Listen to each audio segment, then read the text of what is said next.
नमस्कार दोस्तों साथियों, मैं आपका मित्र निखिल चुखांद्रे उपस्थित हूँ इस प्यारे सेशन के साथ, जिसमें मैं आज आपको पढ़ाऊंगा मध्य प्रदेश से प्रवाहित होने वाली एक नदी चंबल।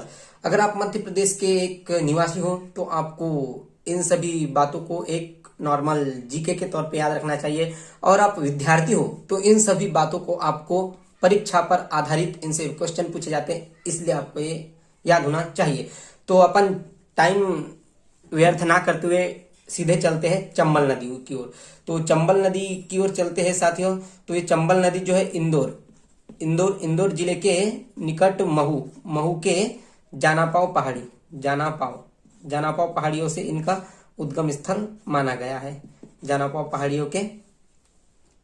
पहाड़ी से इनका उद्गम स्थल माना गया है। तो सिर्फ जानापाव पहाड़ी न सिर्फ नदी के उद्गम स्थल के लिए माना गया है, साथ ही एक भगवान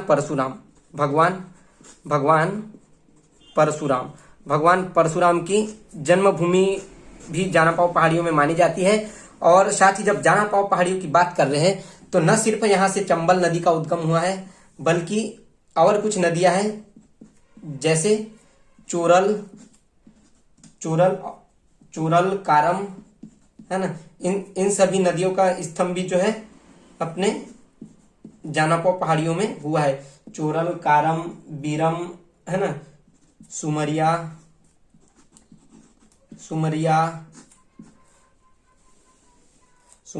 और अंग्रेड़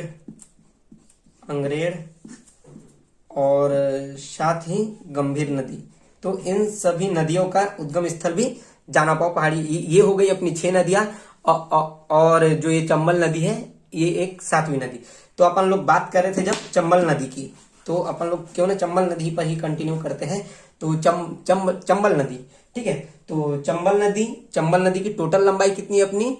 966 किलोमीटर, है ना। इसके अगर प्राचीन नाम जाना जाए तो इसको चर्मणवती के भी नाम से जाना जाता था, और कुछ जगह इसको कामधेनु के भी नाम से जाना जाता है। ठीक है। अब बात करते हैं क्या चीज कि ये किन किन जिलों से होकर प्रभावित होती है। तो ये अपने फर्स्ट अगर बात करें तो ये इंदौर से प्रभावित होती है, क्योंकि स्वाभाविक है, वहां से निकलती है इंदौर। दूसरा बात करें धार, उज्जैन,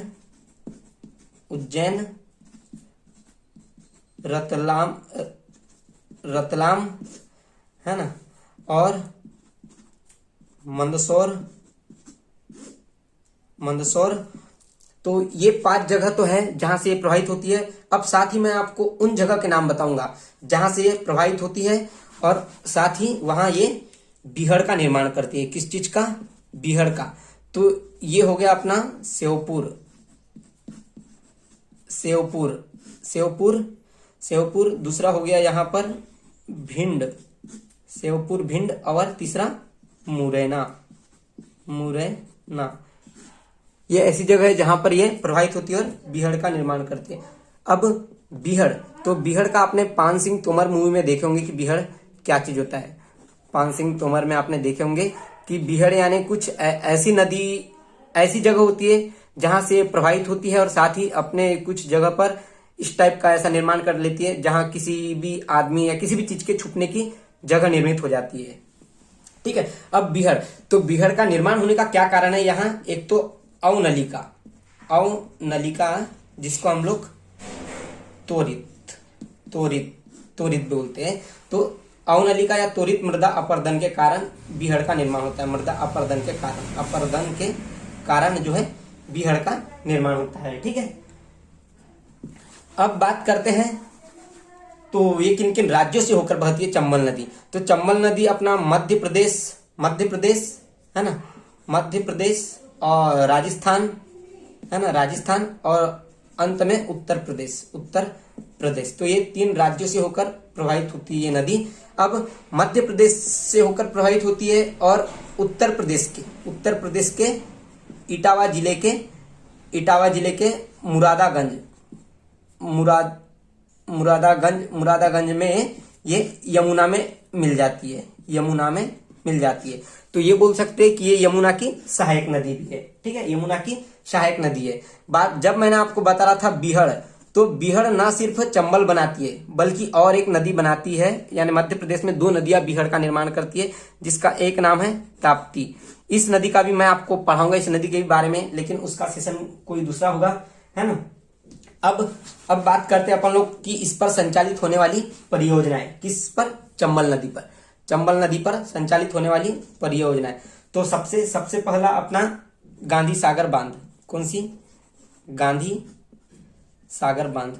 गांधी सागर बांध। तो ये मध्य प्रदेश प्लस राजस्थान की एक संयुक्त परियोजना है, जिसके अंतर्गत 120 मेगावाट बिजली का उत्पादन किया जाता है, जिसमें दोनों को इक्वल बिजली प्राप्त होती है, जिसमें दोनों को 60 मेगावाट की बिजली प्राप्त होती है। किस किस के? मध्य प्रदेश और राजस्थान की। ठीक है। दूसरा अगर मैं बात करूं तो राणा प्रताप सागर बांध। राणा प्रताप सागर बांध। राणा प्रताप सागर बांध। ठीक है। अब तीसरे, है ना, तो तीसरा जवाहर सागर बांध भी इसी पर है।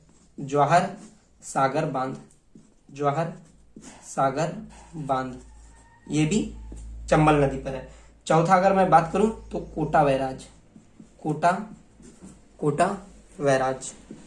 कोटा बैराज। अब सिर्फ ये ही एक मध्य प्रदेश में है, बाकी ये 3 राजस्थान में है। तीनों राजस्थान में है। ठीक है, राजस्थान में। और इस पर एकमात्र जलप्रपात है जो राजस्थान में है, जिसका नाम है जलप्रपात